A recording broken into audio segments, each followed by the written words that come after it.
Eccoci qua, un'altra settimana, thank God it's Friday, è bella cangiuta, è nata.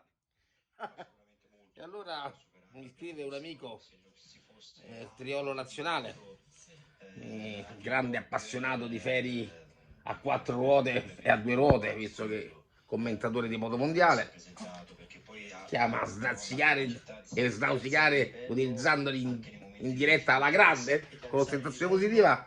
Mi dice appena finisce la stagione e ho tempo per...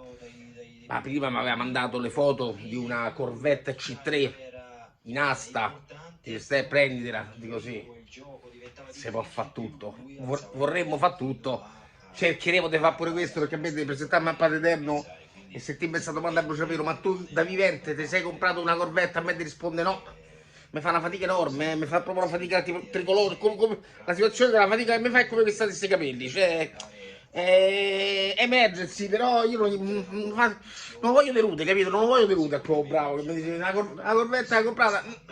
Perché giustamente dice l'amico mio, il triolo mi fa vorrei prendere fino a 112 e modificarla. E io gli ho mandato le risatine e lui mi risponde: Ma che ci devo fare? Come se pensava che non avessi condiviso.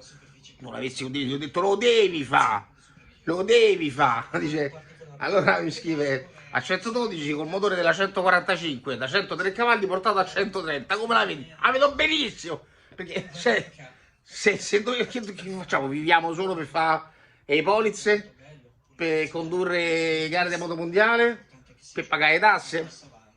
Mi sembra un po' riduttivo, no? Mi sembra un po' riduttivo. E allora è il piacere del superfluo, cioè se lavora, se fatica, proprio anche per il superfluo, perché insomma, dei doveri ne abbiamo parecchi, dei impegni pure, le tasse, scadenze e le bollette, ne vuoi un po'? E allora, quel che resta, anzi, prima di quel che resta, un pochettino anche prima, godevo se poi le passioni, perché la vita senza passioni è come una partita senza Nace. Natale è partita ha fatto subito Nace. E allora secondo te sto male? Come la vedo Lampard col motore da 130? Che lo devi fare! Perché a quello bravo si dice la Corvette no, però Lampard con 130 la fai uguale. Secondo te sto male? Bella per te, viva la vita, tutta la vita! Slaus!